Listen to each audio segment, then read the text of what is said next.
Kira-kira apa ya komunikasi antar proses itu? Proses merupakan unit kerja terkecil yang secara individu yang memiliki sumber daya dan sudah dijadwalkan sistem operasi. Status proses ada 5. Yang pertama adalah new, pembentukan suatu proses berupa alokasi memori utama untuk memulai proses.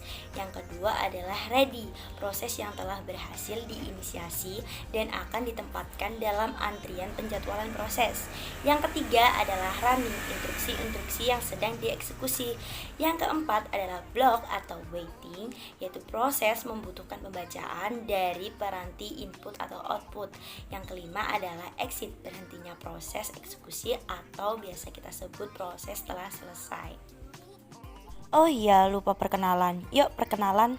Halo, perkenalkan nama saya Yuliana dengan NIM 31300210006 dari Universitas Nahdlatul Ulama Surabaya. Berikut adalah gambaran status proses. Komunikasi antar proses atau interprocess communication dan disingkat IPC adalah mekanisme proses-proses untuk berkomunikasi dan melakukan sinkronisasi aksinya. Implementasi saluran komunikasi bisa dalam bentuk yaitu yang pertama fisik, misalnya share memory dan hardware bus. Yang kedua adalah logika, misalnya properti logika. Komunikasi langsung atau direct communication, yaitu proses melakukan komunikasi langsung ke proses lain. Pada komunikasi langsung harus disebutkan nama proses secara jelas. Send P pesan berarti mengirim pesan ke proses P. Receive Q pesan berarti menerima pesan dari proses Q. Properti yang harus ada pada saluran komunikasi langsung yaitu seperti berikut.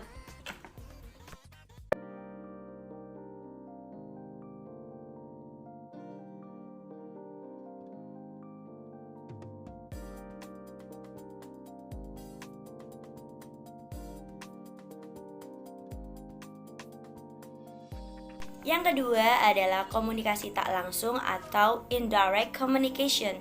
Pada komunikasi tak langsung, pengiriman dan penerimaan pesan dilakukan melalui mailbox atau port.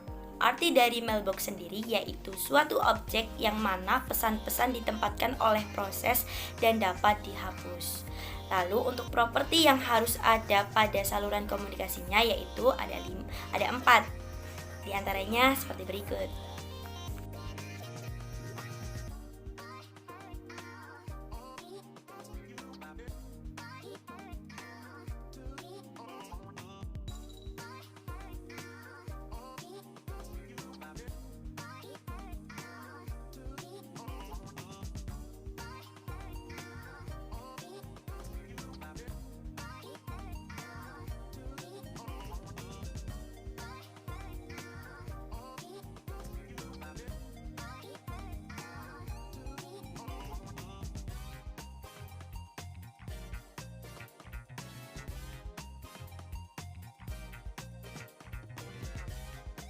Operasi proses ada 5.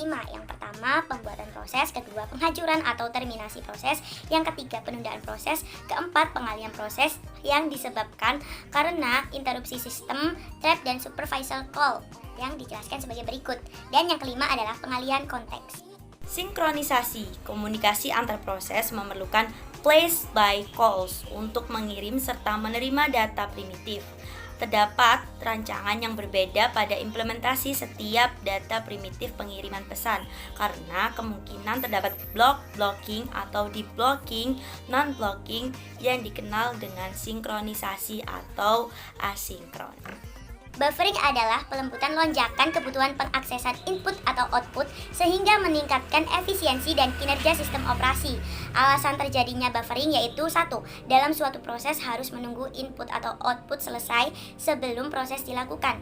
Yang kedua, halaman yang sudah ada harus tetap berada dalam memori utama selama input atau output. Pada dasarnya terdapat 3 jalan di mana antrian tersebut diimplementasikan.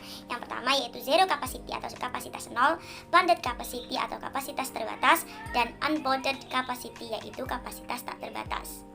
Lalu ada beragam cara buffering. Yang pertama single buffering, yang kedua double buffering, dan 3 circular buffering. Apa ya treat itu?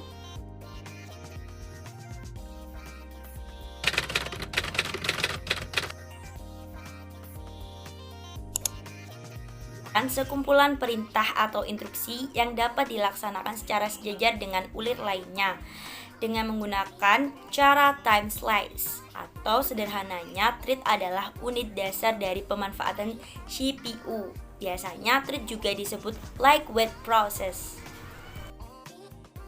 Terdapat beberapa keuntungan dalam penggunaan treat, yaitu ada 4. Yang pertama adalah responsif, maksudnya aplikasi interaktif tetap responsif meski sebagian program diblok. Misalnya, sebuah treat dari sebuah web browser tetap bisa melayani permintaan gangguan saat treat lain berusaha menampilkan gambar.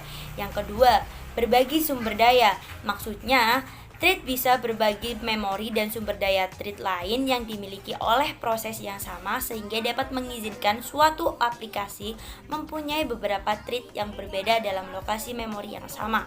Ketiga, ekonomis, maksudnya karena treat dapat berbagi memori dan sumber daya, maka akan lebih ekonomis dalam pembuatan dan penukaran treat. Keempat, utilisasi arsitektur multiprosesor. Maksudnya, treat dapat berjalan secara paralel dalam prosesor yang berbeda. Ke single thread dan multi thread. Yang pertama adalah single thread, di mana proses hanya mengeksekusi satu thread saja pada satu waktu. Dan berikut adalah gambarnya. Yang kedua adalah multi thread, di mana proses dapat mengeksekusi sejumlah thread dalam satu waktu. Hubungan antara user thread dan kernel thread terdiri dari 3 model relasi, yaitu many to one to one, dan many to many. User thread adalah thread pengguna. User thread didukung oleh kernel dan diimplementasikan oleh thread library. Contoh user thread yaitu ada POSIX thread, Match, Solaris thread. Kelebihan yaitu pengaturan dan pembuatan thread lebih cepat. Sedangkan kekurangannya yaitu pemblokan proses apabila kernel merupakan thread tunggal. Yang kedua adalah kernel thread atau thread kernel. Kernel thread didukung langsung oleh sistem operasi mulai dari pembuatan, penjadwalan, dan manajemen thread. Kelebihannya yaitu dapat menjadwalkan thread pada prosesor yang berbeda, sedangkan kekurangannya yaitu pengurangan dan pembuatan thread lebih lambat.